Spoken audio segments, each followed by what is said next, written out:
Jambo Imana yavuze muri Bibiliya, kuko buri buhanuzi bwose bugenzurwa n'iki jambo ry'Imana rivuga. Yari amaze kumuca intege rwose, yari amusenye, umutima we yari umaze guhangayika. Imana rero ntabwo igendera ku bihe by'abantu, amaso y'abantu areba nk'abantu nyine, n'imitekerereze y'abantu ikora nk'abantu nyine. Iyo hari amahitamo abiri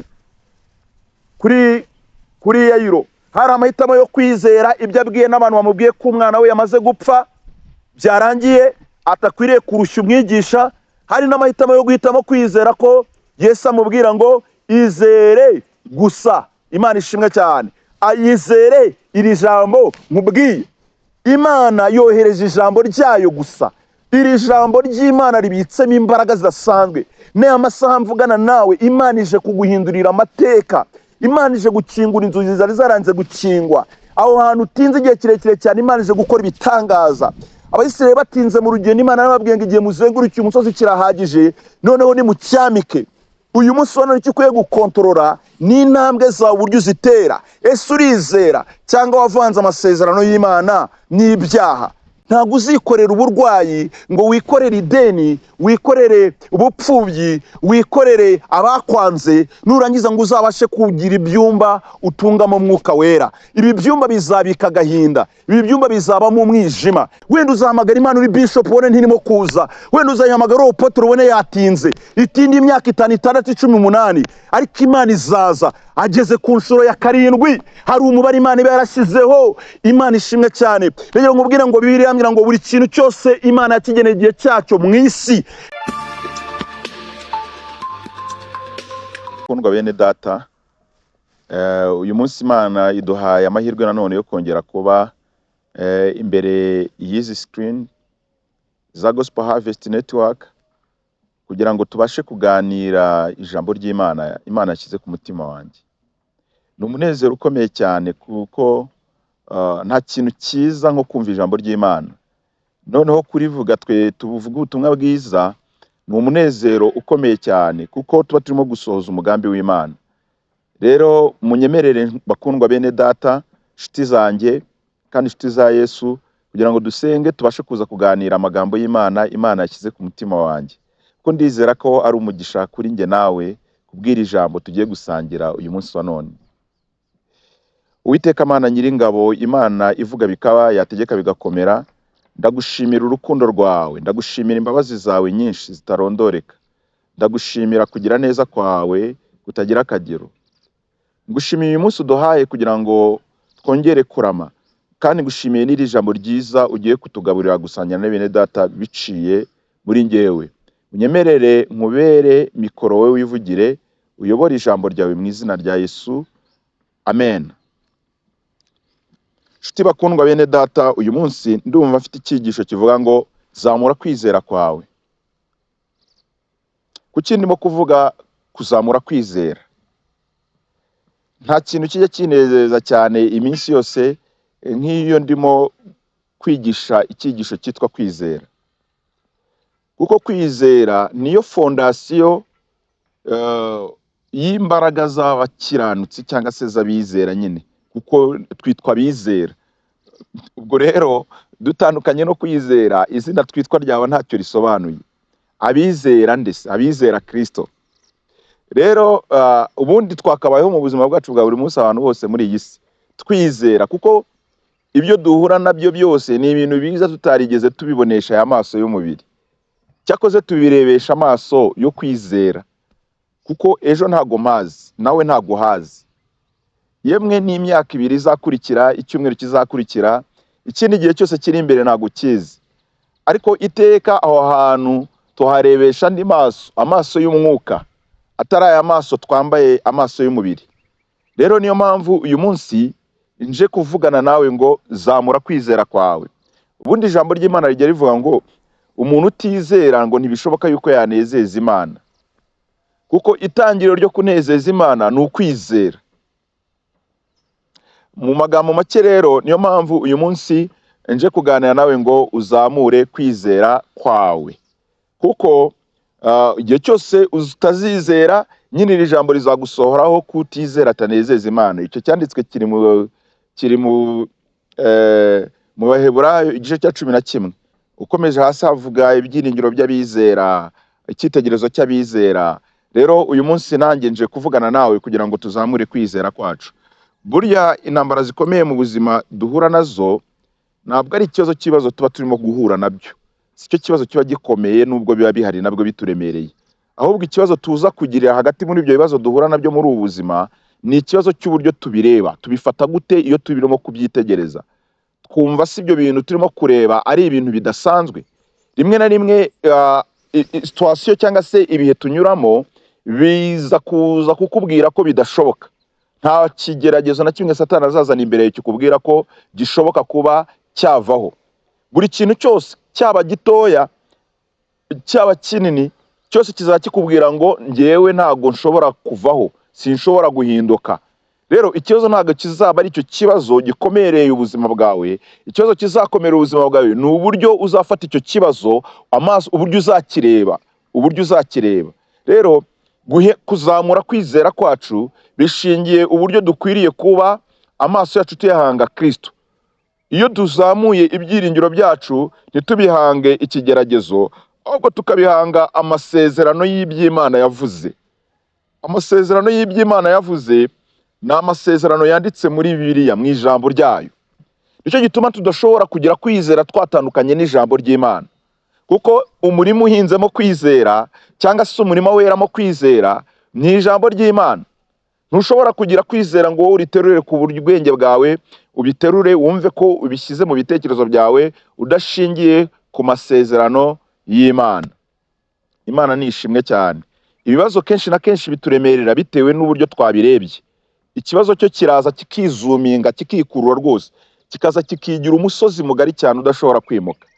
Ariko iyo turebeye mu mboni y'ijisho ry'amasezerano y'Imana, tukarebera mu mboni y'ijisho ry'amateka y'imirimo Imana yakoze, dutangira kugenda nanone dufata cya kintu cyagaragaraga nk'umusozi imbere yacu tukakinetraliza, tukagica intege, tugatangira kucyitegereza nk'akantu katanashoboye rwose.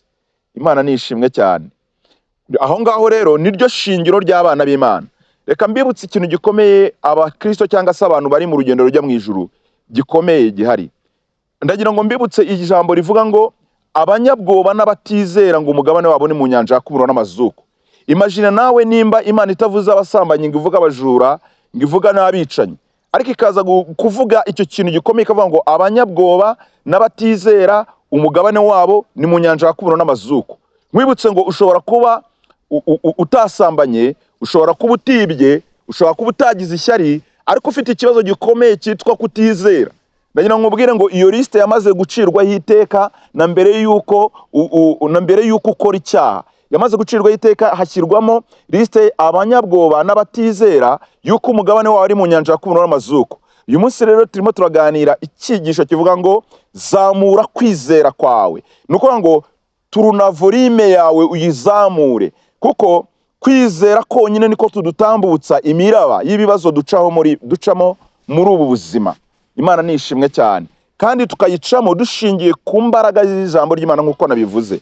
Ndagira ngo wenda ntaza kuvuga aya magambo tudasomye n'icyanditswe, ndifuza ko tujyana muri Bibiliya kugira ngo tuze kumva ijambo ry'Imana rihari ridufasha kugenda twinjira muri iki cyigisho cyacu cy'uyu munsi wa none. Yego, kuko ijambo ry'Imana nyine niwo musingi. Tugiye kurebera hamwe ijambo ry'Imana riboneka muri Mariko ibice 5:35. Haranditse ngo akivugana nawe haza abavuye kuri wa mutware w'isinagogi bati, wa mwana ko yapfuye uracyaruhiriza iki umwigisha? Imana ishimwe cyane. Uru rwari urucanege rukomeye, ntabwo iyi nkuru nyinjiramo cyane. Yesu ni ahantu yari akirimo kuvugana n'abantu, ariko Yayiro nawe yari araho. Uyu mutware w'isinagogi yari Yayiro yari araho, asanga Yesu aho hantu, apfukama imbere ya Yesu arimo kumutakambira. Aramubwira ati, mwigisha, wamfasha ukajya kunkiriza umwana wanjye ararwaye kandi arenda gupfa. Yari afite akana gato k'agakobwa k'imyaka 12. Ariko ngo akivugana nawe haza abantu baje kumubwira inkuru y'incamugongo, bamwereka ko ikibazo cyamaze kurenga inkombe. Reka nkubwire uyu munsi none ushobora kuba ufite ibibazo bimeze nk'ibimaze kurenga inkombe, ariko nukwiriye kugira ngo uhange amaso ibyo bibazo, ukwiriye kugira ngo uhange amaso ijambo ry'Imana. Nuko Bibiliya iravuga hasi iyo ukomeje, Yesu aramubwira ngo ku murongo wa 36 aramubwira ngo ariko Yesu ntiyabyitaho, abwira umutware w'isinagogi ati witinya, izere gusa. Imana ishimwe cyane. Yesu yaramubwiye ikintu gikomeye, aramubwira ati nta kibazo, yamaze gupfa, nabyumvise, nawe urabyumvise ko yamaze gupfa, ariko witinya, izere gusa. Yayiro yari akeneye kwizera ijambo rya Kristo. Uyu munsi wa none ukeneye kwizera ijambo rya Kristo. Ese biroroshye kukubwira ngo witinya, izere gusa? Umwana amaze kukubwira ngo yamaze gupfa, byarangiye. Baranamubwiye ngo wikwirirwa urushya umwigisha, wikwirirwa urushya umwigisha. Hari abantu bazakubwira ngo wikwirirwa ugoka ujya mu rusengero, ikibazo cyawe cyamaze kurenga inkombe. Wikwirirwa ugoka usenga, ikibazo cyawe cyamaze kurenga inkombe. Mu minsi nk'itatu iciyeho, nimba atari ibiri, umuntu umwe yaramamagara arambwira ati se ko hari umuhanuzi wampanuriye ati yanganiye kandi ni umukozi w'Imana, arambwira ngo ninshaka nsengera iby'ubugingo ibindi byose mbiveho mbyihorere, kuko biragaragara ko imyaka mfite ntazigera nshaka kandi sinzigera nanabyara. Arambwira ati rero uwo muntu yambwiye ayo magambo, none ndumva namaze gusenyuka, umutima wanjye wose rwose wamaze gushira. Ambwiye iryo jambo numva ngize agahinda gakomeye cyane. Arambwira ati none nsengera kugira ngo Imana izagaragaze gukomera, izagaragaza ibitangaza byayo. Mpita nibaza, ndamubwira nti humura, witinya. Arambwira ati ese ko wabimbwiye ari umuhanuzi? Namubwiye ati ni umuhanuzi, ariko niho kwizera kwe kwanganaga. We yabonye ko hari ikibazo cyawe cyarenze inkombe, arabona ko ukwiye gusengera ubugingo bw'iteka ryose, hari imyaka amaze kuba myinshi utashaka. Ariko amagambo yakubwiye ntabwo ari ay'ukuri. Bibiliya ni ijambo ry'ukuri, ni irivugwa n'Imana. Ndamubwira nti wowe wifata ijambo wumvise ubwirwa n'uwo muhanuzi, fata iki ijambo ry'Imana rivugana nawe. None n'isi ijambo ry'Imana urumva ubundi rivugana nawe gute? Mu ijambo wasomye, ntabwo wigeze usoma ijambo rikubwira ngo Sara agize imyaka 90 yarabyaye. Afite imyaka 90, cyari igihe gitandukanye n'igihe cy'abana b'abantu, ariko imyaka 90 Sara yarabyaye. Aburahamu yujuje imyaka 100 babonye umwana. Icyo gihe rero iyo ntago byari ibihe by'abantu. Uwo muhanuzi yakubwiye akurikije ibihe by'abantu, akubwira ko agakwiriye kwiheba, ukumva ko utagikeneye amasezerano. Ariko Imana ni nzima cyane. Ijambo ry'Imana se niritubwira ngo, ndamubwira nti ijambo ry'Imana riratubwira ngo Yesu Kristo yararejo na n'uyu munsi nikari nikazahora n'iteka ryose. Bivuga ngo umuhanuzi amagambo yakubwiye yatandukanye n'iki ijambo ry'Imana rivuga. Reka nkubwire mwene data, birashoboka kuzumva n'amagambo abahanuzi baguhanurira, birashoboka kuzumva n'amagambo abavuga butumwa bavuga, ariko ijambo ryose uzumva uzarigenzuze ijambo Imana yavuze muri Bibiliya, kuko buri buhanuzi bwose bugenzurwa n'iki ijambo ry'Imana rivuga. Yari amaze kumuca intege rwose, yaramusenye, umutima we yari umaze guhangayika. Imana rero ntago igendera ku bihe by'abantu. Amaso y'abantu areba nk'abantu nyine, n'imitekerereze y'abantu ikora nk'abantu nyine, ariko kwizera kurenza ibyo bintu, kuko kwizera kurazamuka kukarenga ibyo amaso y'abantu arebesha aya maso agaragara. Kwizera kurazamuka kukarenga ibipimo abaganga bafata. Kwizera kurazamuka kukarenga igipimo cy'urwego rw'amashuri waba warize. Kwizera kurazamuka kukarenga urwego rw'imbaraga z'ubushobozi umuryango wawe ufite. Niyo mpamvu umunsi no kukugira ngo turuna volume uzamure kwizera kwawe. Yesu rero yari arimo kubwira amagambo Yayiro atandukanye n'amagambo y'abantu. Amagambo y'abantu yaramubwiye ngo Yayiro wikwirirwa urushya mwigisha, umwana yamaze gupfa, byarangiye, wita n'umwanya wawe ngwino ujye gutegura uburyo bwo gushyingura. Abantu bazaguca intege mu mibereho yabo, bazakubwira ko kumaze gucuruza iminsi myinshi ugenda uhomba, ko gucuruza bitakiri impano yawe, ushatse wabivaho. Imana ishimwe cyane. Bazakubwira yuko kwiga ubwo byagiye byanga n'imyaka imaze kugenda utasubira ku ishuri ngo wongere wige, ukomeze urugendo rw'amashuri yawe ugere ku ntego z'ibyo Imana igambira ku buzima bwawe, cyangwa nawe w'ibyo wifuje. Iteka uzumva urucanege rugeneye na capacity y'ubwonko bwawe. Ariko uyu munsi wa none nje kukubwira ngo turuna volume yawe uzamure kwizera kwawe, kuko kwizera nirwo rufunguzo rufungura amasezerano y'Imana. Imana ishimwe cyane. Haleluya, haleluya. Umunsi umwe Mose ayoboye ubwoko bw'Imana, Abayisiraheli bajyana mu gihugu cy'amasezerano, byabasabaga kurebesha amaso y'umwuka kugira ngo barebe koko neza igihugu Imana yababwiye ko ari icy'ukuri bazakigeramo. Igihe cyarageze, Mose atoranya intumwa zo yohereza kujya gutata igihugu cy'i Kanani, kugira ngo bamenye neza ko icyo gihugu bazagitahamo Imana yababwiye. Bwari bwo bwa mbere bagiye gukandagira ahantu bumvishaga amatwi yabo, bari bagiye kuhakandagira byibuze ngo baharebeshe n'amaso yabo y'ibigaragara. Bajyayo intumwa 12 bazenguruka igihugu cy'i Kanani, cyari gifite intara 12, barazizenguruka zose. Bagarutse raporo bazanye abantu 10 bose, urumva ko bari benshi, bagarukana raporo y'incamugongo bavuga ati igihugu twakirebye.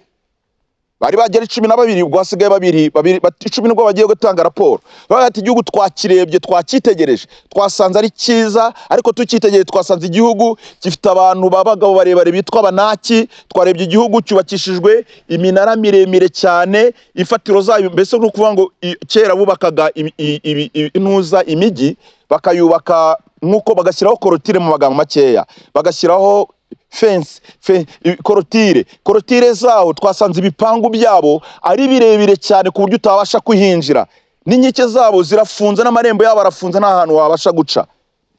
Ariko igihugu cyo twakitegereje dusanga ari cyiza. None rero twabwira Mose akadushakira undi muyobozi utuyobora dusubiza muri Egiputa, kuko twabyitegereje dusanga ari aho ntago tuzabasha kugerayo, kubera ko bagezeyo nubwo bagiye gutata kugira ngo bamenye neza ko igihugu ari cyiza, ariko barebesha amaso y'umubiri. Nagira ngo ubwire mwene data, uzirinde kurebesha amaso y'umubiri. Amaso y'umubiri rimwe na rimwe ajya duteranya n'Imana, atubuza kugera ku mugambi w'Imana. Aba bari bagezeyo byibuze kugira ngo ibyo barebye mu mbaraga zo kwizera barebeshe n'amaso y'umubiri, ariko bagejeje amaso y'umubiri birushaho gutuma bacika intege zo kumva ko ibyo Imana yavuze bizasohora.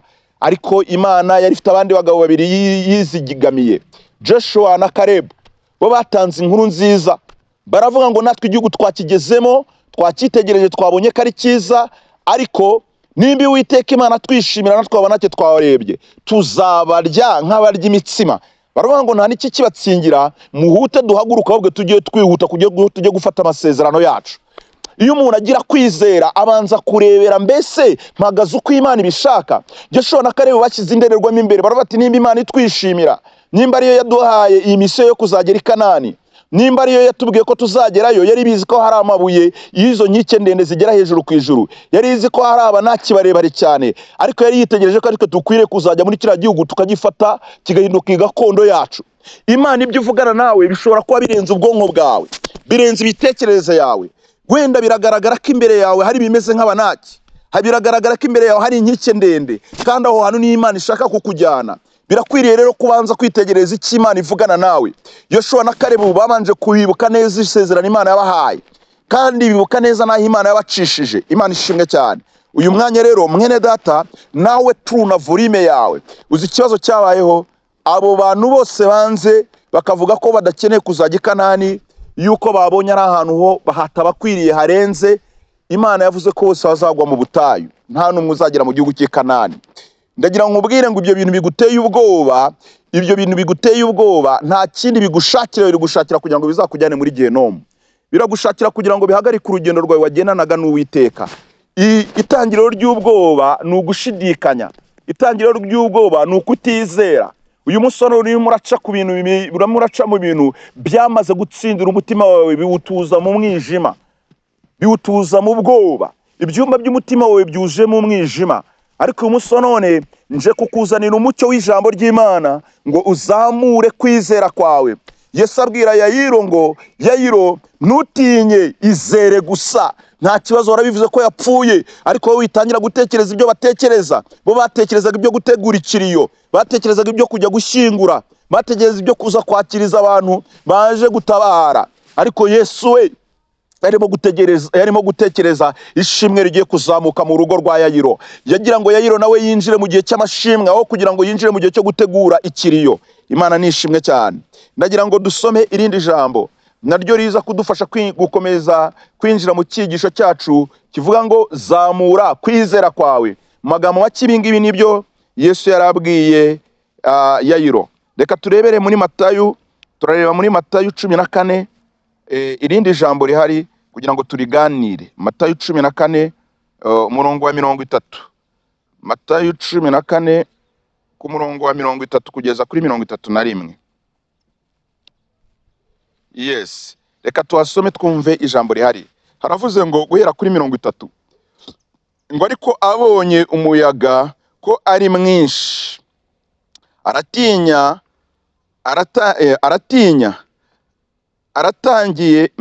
abonye ko umuyaga ari mwinshi aratinya, atangiye kurengerwa arataka ati, databuja nkiza.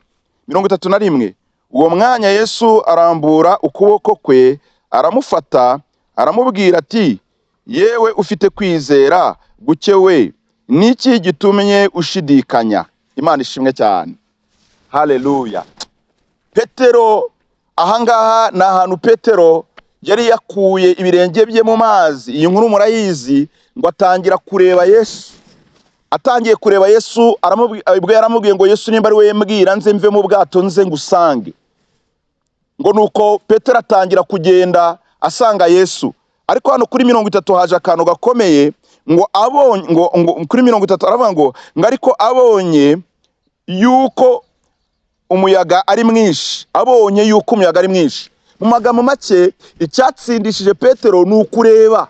Yarebye abona ko umuyaga ari mwinshi, nyamara n'ubundi ava mu bwato yari yavuyemo uwo muyaga ari mwinshi. Yari yatangiye kugenda hejuru y'amazi, umuyaga ari mwinshi, ariko yari yakuye amazi ku muyaga ayahanga Yesu, bituma atabasha gutinya. Ariko igihe yakuraga amaso kuri Yesu akayahanga ku muyaga, yatangiye gutinya. Amaze gutinya, amazi atangira kumurengera, arataka cyane ati, mwami Yesu, databuja ntabara nkiza. Imana ishimwe cyane. Ikibazo ntago cyari amazi, ikibazo ntago cyari umuyaga, ikibazo cyari ibyo Petero arebye. Ikibazo ntago ari iryo deni, ikibazo ntabwo ari iyo nzara urimo gucamo, ikibazo ntago ari ubwo burwayi. Ikibazo ni uko wakuye amaso kuri Yesu ukaza guhanga amaso icyo kibazo ndimo kuvuga nyine. Igitangiriro ryo gutsindwa ni ukureba ikibazo ufite. Ikibazo ntago ari urwo rugo rumaze kukugora, ikibazo ntago ari iyo myaka imaze kuba 40 cyangwa se imyaka imaze kugwira y'imibereho yawe. Ikibazo kugira ngo wende kwereka ko igihe cyarenze utazashaka, igihe cyarenze utazabyara. Ikibazo nayo maso wongeye gushyira kuri icyo kibazo. Petero atarashyira amaso kuri icyo kibazo cyitwa inyanja, atarashyira amaso kuri icyo kibazo cyitwa umuyaga, yari arimo kugenda hejuru y'amazi atumbiriye Yesu afite confidence. Nta bwoba yari afite, nta kibazo yari afite. Iyo ufite ubwoba, agahinda gataha umutima wawe.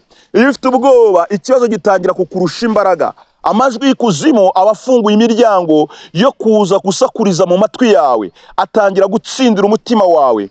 Icyatumye Abisiraheli, izo ntumwa 10 zose zaragiye zigahabuka, ntago zageze i Kanani ngo zitembere igihugu zirimo kukigendera mu mbaraga z'isi yo kwizera. Zatembereye igihugu ziri kurebera mu mbaraga z'isi y'amaso y'uyu mubiri. Bareba bagasanga banaki baragenda ku mafarashi meza y'imyeru. Kera bagenda ku mafarashi y'imyeru bari bameze nk'abantu bo mu gihe cya none bagenda mu Range Rover cyangwa se bagenda mu Veuti cyangwa andi mamodoka akomeye cyane n'ibindi bintu bidasanzwe. Barebaga banaki bakabona nk'abantu barebare, aho kugira ngo barebere nk'abantu bamaze gucirwaho iteka n'Uwiteka. Reka nkubwire mwene data, ukwiriye kureba ikibazo cyawe nk'Imana yamaze gukura imbere yawe. Imana nishimwe cyane. Bibiliya yaravuze ngo nitugira kwizera konyine gusa kungana n'akabuto ka sinapi, ngo tuzabwira umusozi ngo nuva aho uri ujugunywe mu nyanja. Imana nishimwe cyane. Hari indi nkuru Bibiliya iginezeza, ni inkuru y'umugore wari urwaye imyaka 12, ngari imugongo. Imyaka 12 ari imugongo, ngo yari yaratanze ibye byose abijyana ku baganga abavuzi, ngo ariko ntibabasha kugira kugukiza indwara ye, ngo ahubwo ngo indwara ikomeza kumubabaza. Ibyo byose arabitanga birarangira. Ngo ariko umunsi umwe yumvise inkuru yuko Yesu ari ahantu runaka. Arangije ngo umugore ahagurukana imbaraga zo kwizera. Yari afite ishingiro ryo kuba atahaguruka ngo ajye kureba Yesu, ariko yiyunzemo imbaraga azamura volume yo kwizera kwe. Mu myaka 12 yari gutekereza ibyamubayeho mu mwaka wa mbere. Akavuga ati natanze amafaranga ntago nigeze nkira. Umwaka wa kabiri akavuga ati nagiye kwa docteur runaka ntago nigeze nkira.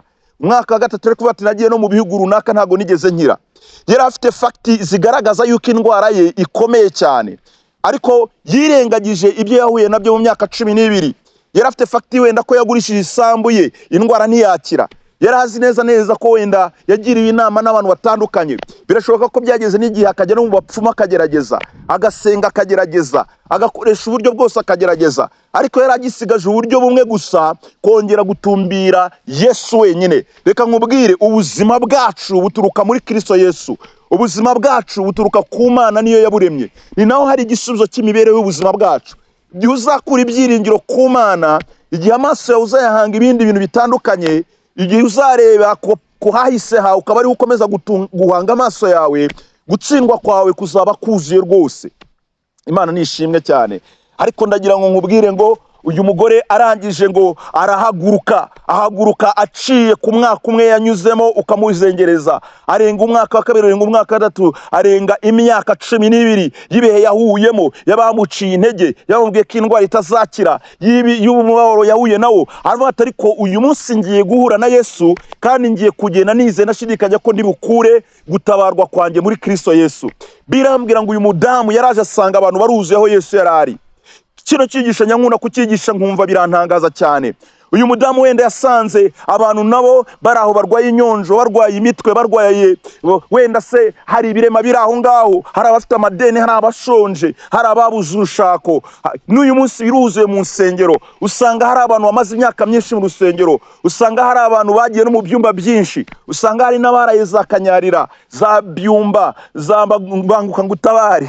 Abarokore bagira ahantu henshi hatandukanye. Imana nishimwe cyane. Haleluya. Barageze muri za Banguka Ngutabari, hari ahitwa ngo ni muri Rupfu, hari ahitwa ngo ni za Kizabonwa, hari abantu ni henshi cyane nawe urahazi. Akaza kubwira inkuru z'incamugongo, akubwira ko ibyo bintu bitemera neza. Ariko uyu mugore yaraje aca kuri aba bantu, aca wenda kubaje mu gitondo arakata. Umugore yarahanze amaso Yesu wenyine. Reka nkubwire, iyo uhanze amaso ijambo ry'Imana, iyo uhanze amaso Yesu, ugira imbaraga zikwibagiza iby'ibihe wanyuzemo, ukagira ibyiringiro bikwereka ko Imana yawe ishobora byose. Imana ishimwe cyane. Ijambo ry'Imana ngo Yesu niwe ufite urufunguzo rw'ibizabaho kera. Uyu mugore arangije aragenda ngo afata kuri Yesu.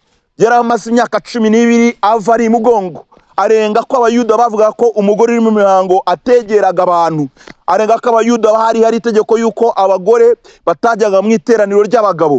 Uyu mugore aracengera arinjira, aravuga ngo nshaka ni Yesu nta wundi nshaka. Ahari arabamuciye intege babwiye ko agiye kujya kureba Yesu, barambye ati ugiye gukora ishyano, wowe nubizi kuri mu mihango itagishira. Niwe nuzi ko bitemerewe kugira ngo ugere naho abantu bari. We nuzi ko uri buhumanye. Hariho n'itegeko rivuga ko abantu bahumanye bategera n'abatambyi ngo bafate ku batambyi. Noneho uyu nguyu yari agiye gufata kuri Yesu, cyari ikintu gikomeye cyane, ariko azamura ibyiringiro bye abishyira kuri Yesu wenyine. Yesu niwe wenyine wakugirira ibambe. Yesu niwe wenyine uza amajoro urarurira. Yesu niwe wenyine azi iryo deni riguhangayikishije. Yesu niwe wenyine ushobora gusobanukirwa ubupfubyi bwawe. Uyu munsi naguhamagara kugira ngo uturune kwizera kwawe kuzamuke mwene data. Ngo agikora kuri Yesu, ngo uyu mugore yahise akira. Ntabwo yakiza agifata kuri Yesu, yakiza akizera ko Yesu wenyine ari buze kumukiza. Kuko uku gukira ko niko kwamuteye ibyiringiro byo guca hagati muri aba bantu benshi. Ukeneye kugira ngo uce hagati muri aba bantu benshi. Yemwe hari abantu benshi bari imbere yawe baguca intege. N'uyu nguyu nari ndimo kuvuga wari umpamagaye kugira ngo ngishe inama, abo ni abantu b'urucantege yaraciyeho. Iteka ryose abantu bagiye bahura na Yesu kugira ngo Imana ibakorere ibitangaza, nta bagiye bahura n'ibibacarenjinga, bagiye bahura n'ibibaca intege. Uyu munsi none nawe ushobora kumaza iminsi ari biguca intege, cyangwa se wacibwa intege nuko n'ubundi umaze imyaka 15 mu rusengero, ukavuga ati se ubundi ko ntatabereye mu rusengero reka nyoboke y'abapfumu. Ndakubwiza kuri mwene data yuko waba uyobye cyane. Aho ngaho nta nzira ihari yo mu bapfumu, ahubwo inzira hari n'inzira igana muri Gihenomu. Ahari se ukavuga ngo reka mve mu rusengero njye kwirwanirira, ubwo byanze by'urubyaro wenda reka njye gushaka undi muntu wantera inda, ucinye mu mugabo uzane guhumanya mu rugo rwawe, wica umugambi w'isezerano wari ufite ry'Imana. Ndagira ngo uhumurize, guma ku isezerano ryawe. Umujakazi w'Uwiteka Hana yagumanye n'Imana, muke wamubyarana imbyaro 7, Hana akajya yemera akagishira uko bukeye n'uko bwije, ariko umunsi umwe yajyagayo yajyanyeyo ibyiringiro bikomeye, aravuga ngo nubwo naje imyaka myinshi hano i Shilo nkaza gutamba ibitambo iminsi yose, ariko nkaba ntarabyaye mu byerekeye wanjye ari ugenda ubyara, ndakizera ko Imana yanjye igifite imbaraga. Aho kugira ngo agabanye ibyiringiro kuko yatinze mu rusengero ntiyatabarirwamo, ahubwo yongeye ibyiringiro bidasanzwe, atangira gusenga mu bundi buryo budasanzwe, asuka amaganya y'imbere y'Uwiteka.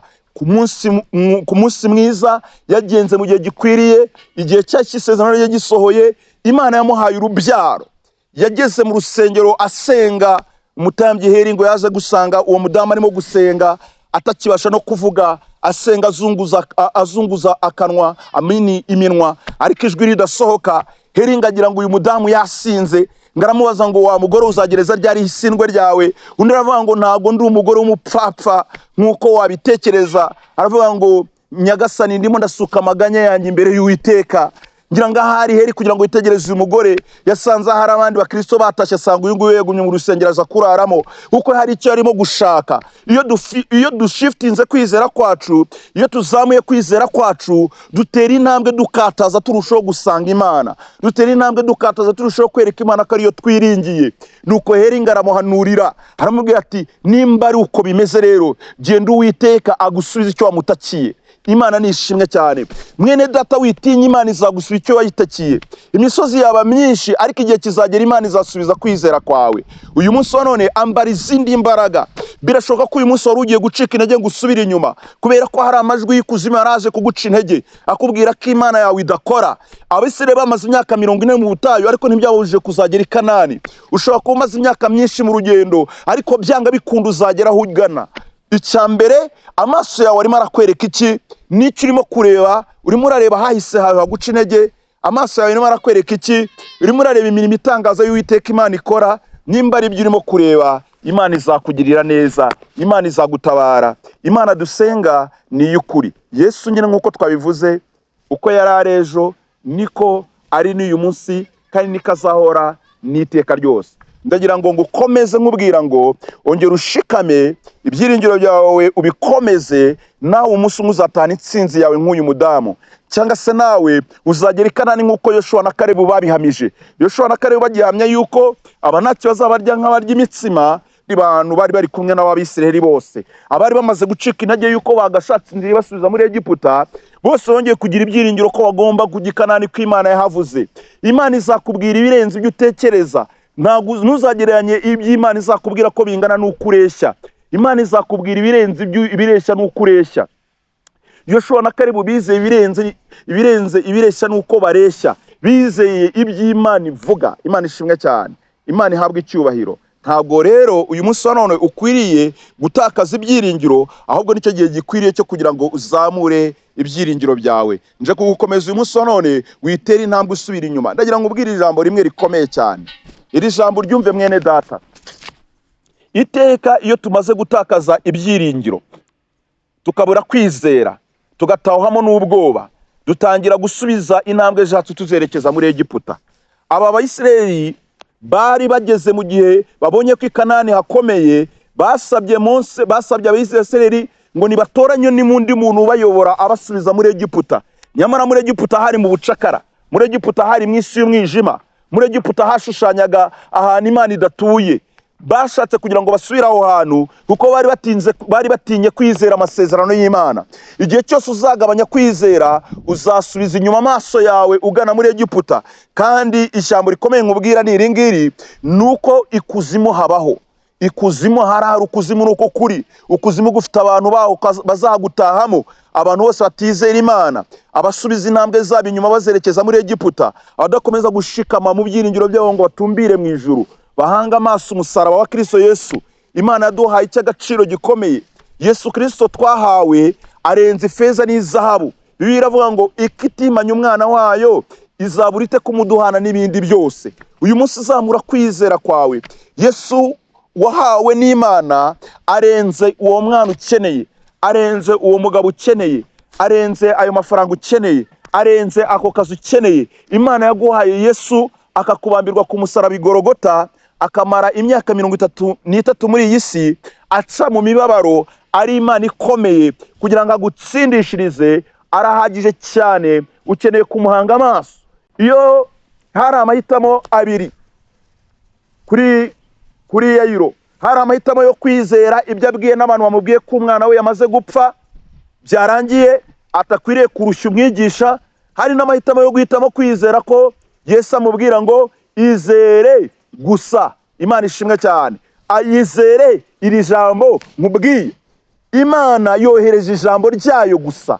Iri jambo ry'Imana ribitsemo imbaraga zidasanzwe. N'aya masaha mvugana nawe, Imana ije kuguhindurira amateka. Imana ije gukingura inzugi zari zaranze gukingwa. Aho hantu utinze igihe kirekire cyane, Imana ije gukora ibitangaza. Abayisirayeli batinze mu rugendo, Imana yarababwiye ngo igihe muzengurukiye umusozi kirahagije, noneho nimucyamike. Uyu munsi wa none icyo ukwiye gukontorora ni intambwe zawe uburyo uzitera. Ese urizera cyangwa wavanze amasezerano y'Imana n'ibyaha? Ijambo ry'Imana rirambwira ngo siko bizahora kubamutegereza, ngo kereka bava mu isezerano ari nta mpamvu, ngo abo nibo bazakorwa n'ikimwaro. Ariko umuntu utava mu isezerano wese azabona ukuboko k'Uwiteka Imana. Uko ijambo rirambwira ngo hari kurira kwararira umuntu nijoro, ngo ariko bwaki impundu zikavuga. Mwene data, ndatangaza ko hari impundu zawe zigiye kuvuga. Ongera ushimangira ibyiringiro byawe. Abizera intwaro yo bakoresha ni iyihe? Ni imbaraga zitwa gusenga. Ntushobora kwizera udasenga. Kwizera kugendana no gusenga. Kwizera kugendana no kuba imbere y'Imana wumva ijambo ryayo. Iyo ushatse kuvangavanga ukajya kumva amajwi y'abantu, bigutandukanya n'Imana, biguca intege. Ukajya kureba umuyaga uri imbere yawe nk'uko Petero yawurebye, biguca intege. Kusenga ni iki rero? Duterura wa muraba w'inyanja twarebaga imbere yacu, tukawuha Uwiteka Imana yacu. Imana ikaba ari iza guhangana nawo. Yesu yaravuze ngo abarushye n'abaremerewe nimuze munsange ndabaruhura. Bivuze iki rino jambo? Nuvuga ngo uwo mutwaro ufite ntago Yesu ashaka kuwikorera. Ubwo bugumba ufite ntago Yesu ashaka kubwikorera. Ako gahinda ufite ntago Yesu ashaka kukikorera. Ubwo bupfubyi bwawe ntago Yesu ashaka kubwikorera. Ubwo bupfakazi bwawe ntago Yesu ashaka kubwikorera. Arashaka kukuruhura. Iyo mitwara yikorere. Ntago uzikorera uburwayi ngo wikorere ideni, wikorere ubupfubyi, wikorere abakwanze, nurangiza ngo uzabashe kugira ibyumba utungamo Mwuka Wera. Ibi byumba bizabika agahinda. Ibi byumba bizabamo umwijima. Ibi byumba ntago bizabasha kunezeza Imana, ahubwo uzahora uremerewe, uzahora wumva ufite intimba n'imibabaro. Rero turi iyo mitwaro. Muzani ijambo rivuga ngo zamura kwizera kwawe. Nimba wasenze menya ko Yesu yabyumvise. Tindana n'Imana, amavi yawe wagiye hasi cyane, Imana izasoza umugambi wayo. Mu gicuku cy'ijoro byuka usenge. Ku manywa y'ihangu ufata akanya uri mu kazi usenge. Muri ya biro yawe usenge uvugane n'Imana. Udasenga uganya, ahubwo ubwira Uwiteka ngo uko wizeye neza ko azagutabara. Imana nishimwe cyane. Kontrola intambwe zawe. Reba nimba hari icyaha cyakwizingiyeho, cyihano gikure mu mibereho yawe. Imana ize gusuzuma ubuzima bwawe, isange n'ubuzima bwejejwe. Satani ntago azabona irembo ryo gucamo kugira ngo aguce intege, kuko isezerano ry'Imana uhereye mu itangiriro kugira mu byahishuwe rivuga yuko abakiranutsi bazagubwa neza. Rivuga ko bazaba hejuru batazaba hasi. Rivuga ko bazaba bitwa atazaba imirizo. Ijambo ry'Imana riravuga ngo nzatembesha imigezi mu butayu, nzacisha inzira mu kidaturwa. Aba bantu bazatembesherezwa imigezi mu butayu ni bande? N'abizera Imana. Nawe wibaze mu butayu hatembye imigezi. Izi imbaraga zo kwizera zishobora kumenya ko mu butayu haca imigezi. Iyo umuntu ari mu butayu abona nta mwaka uzerayo. Iyo umuntu ari mu butayu abona ari ahantu nyine hatari izuba rizahora ricanye. Sinzi uyu munsi wa none tugira amahirwe igihugu cyacu n'igifite ubutayu, ariko wenda twabubonye mu mafilime, twabubonye mu bitabo, twabonye uburyo ubutayu buba buteye. Ubutayu bari ahantu h'umusenyi. Umusenyi izuba ricanyaho utangira gutwika ibirenge by'abantu. Mu butayu haba hari ahantu rimwe na rimwe hatari n'igiti na kimwe. Mu butayu y'izuba ijoro rije haba imbeho iteye ubwoba, nta munezero uhaba. Ariko aho hantu Imana ivuga ngo nzatembesha imigezi. Imigezi Imana ibivuga n'iki? Ni imigisha.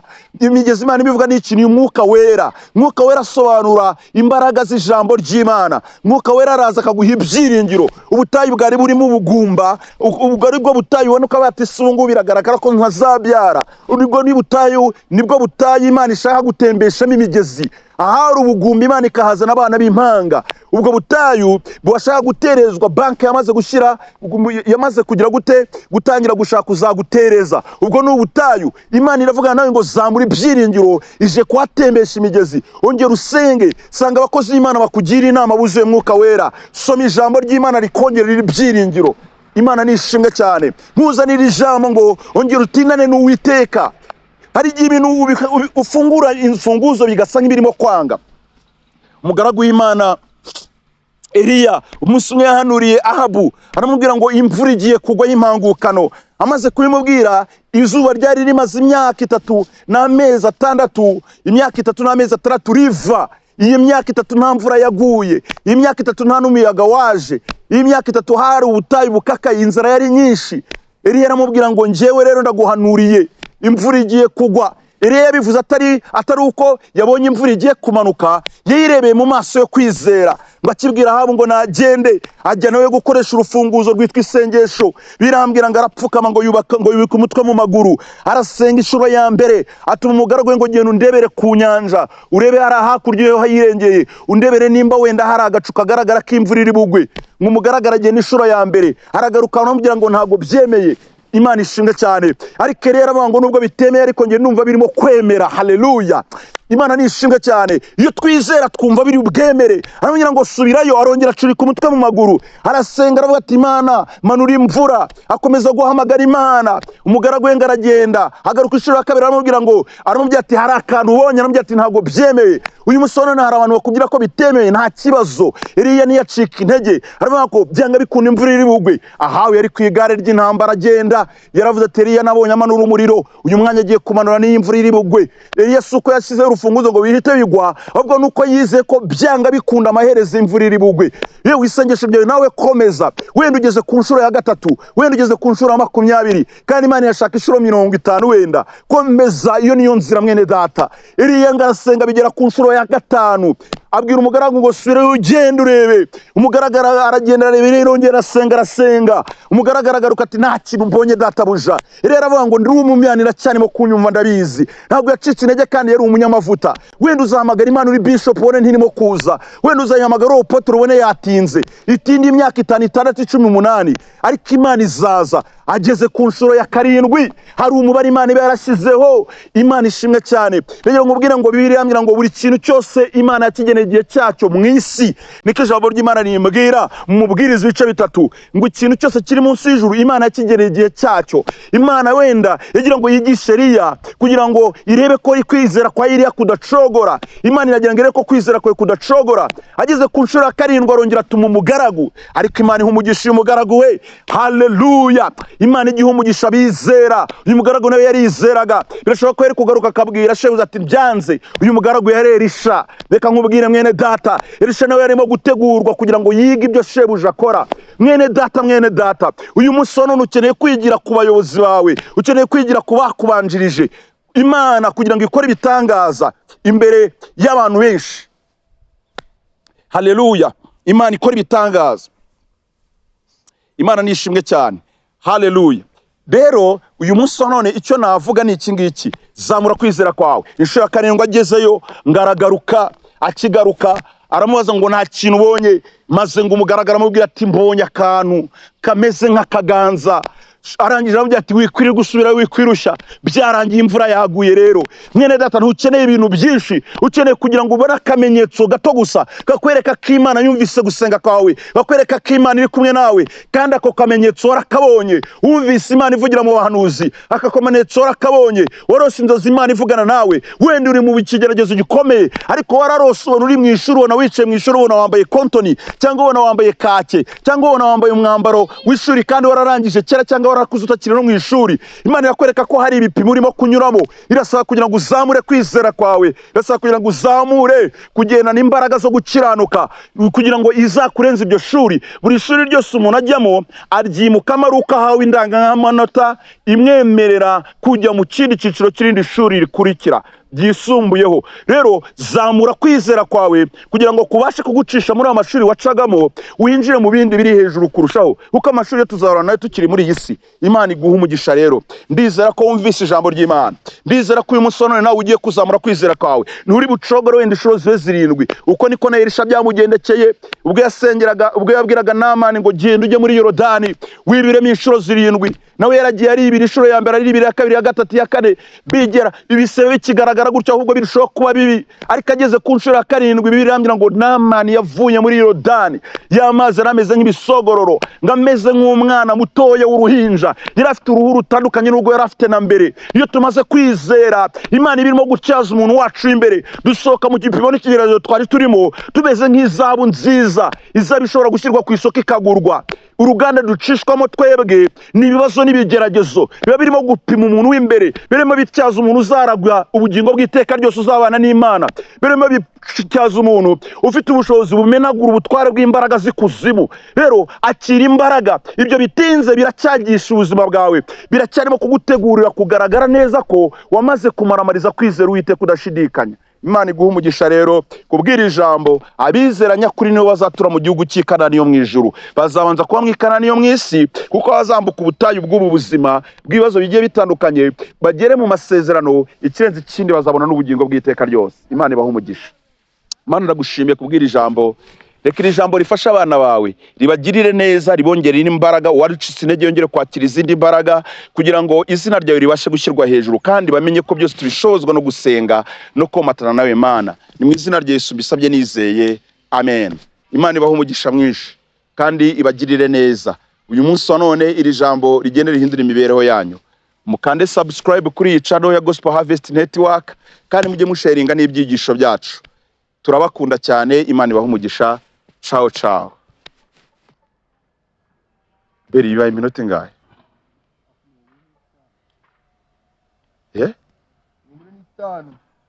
Si byinshi cyane. Akira.